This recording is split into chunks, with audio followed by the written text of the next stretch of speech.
Hello and welcome to today's video. We are going to be talking about the Women in the Bible series, and this is episode 2. And today we are talking about Hannah from the Bible. Hannah is the mother of Samuel, and she is known for praying at the temple and Eli thinking she's drunk because she's praying so hard. So let's get into the video today and see what we know about Hannah. So, Hannah knew how to respond with grace or not respond at all. Hannah showed unmatched restraint with her words. She not only knew the right things to say, but also when to say nothing. For years, Peninnah, Elkanah's other wife, ridiculed Hannah for her infertility. Yet, instead of responding to her tormentor, she kept her mouth shut. During one of the family's annual trips to the tabernacle, Hannah had enough of the ridicule.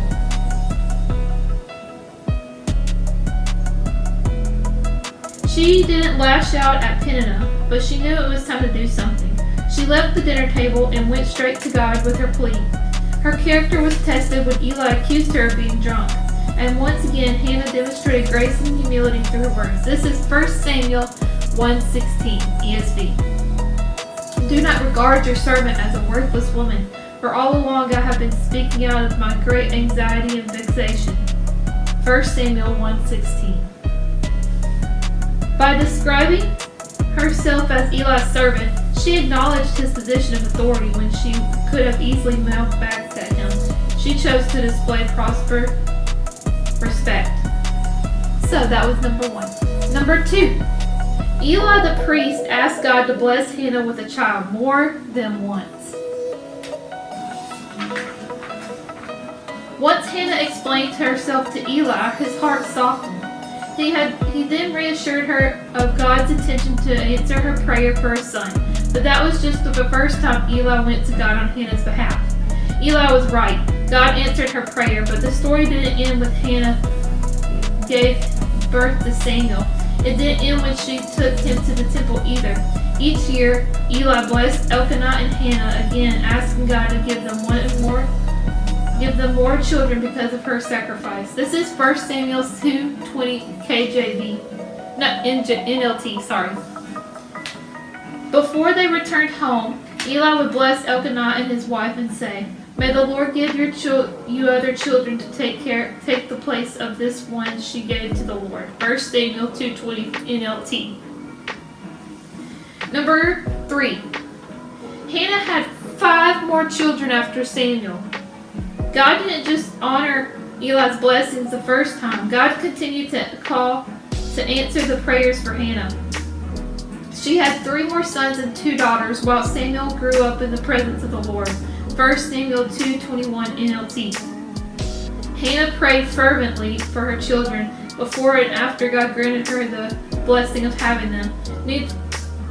We should all pray for our children and living in this world today, because this world is trash and they're living in the midst of it. So pray for your child or children today. Number 4. Hannah was the 4th woman in biblical history to suffer through infertility. And if you don't know what infertility means you can't have children. Before Hannah, 3 other women endured the despair of not being able to conceive. Sarah was the first, followed by Rebecca and then Rachel. However, Hannah accepted God's promise with unwavering faith. The other 3 did not. Sarah laughed at the angel's proclamation that God would give her a child. Genesis 18:12 NIV. Rebecca questioned, "If all is well, why am I like this?" as her twins struggled in the womb. Genesis 25:22 NKJV. Rachel gave the responsibility to her husband. Genesis 31. NIV.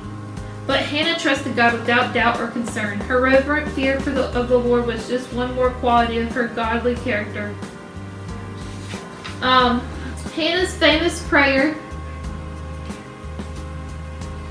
may have prophesied the coming Messiah. Number 5. Hannah's famous prayer may have prophesied the coming Messiah. As Hannah dedicated Samuel back to the Lord, she fulfilled her commitment. How hard this must have been for her as a mom.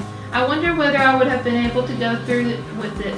But Hannah praised God for her blessing. She thanked him for his sovereignty. And at the end of the prayer, we find evidence of God's plan for the salvation of all mankind. He gives power to this king. He increases the strength of his anointed one. 1 Samuel 2:10 NLT. Some scholars believe this verse refers to King David, who Samuel would one day anoint as king over Israel. Yet according to Matthew Henry commentary, many theologians claim this verse goes beyond King David to the birth of Jesus. The commentary states, "We have reason to think that this prophecy looks further to the kingdom of Christ and the administration of that kingdom of grace. The ancient expositors, both Jewish and Christian, make it to look beyond grace. The science expositors both make it look like beyond David to the son of David." Sorry, I read that twice. These 5 details of Hannah's life tell us a lot about her as a person. Real, humble, passionate. By looking at these details, we can understand her trials and rejoice in her triumphs. And just maybe we can learn a little something about our own lives as well. So, that is all I have for Hannah today. Thank you for joining, and don't forget to like, subscribe, and watch. God bless.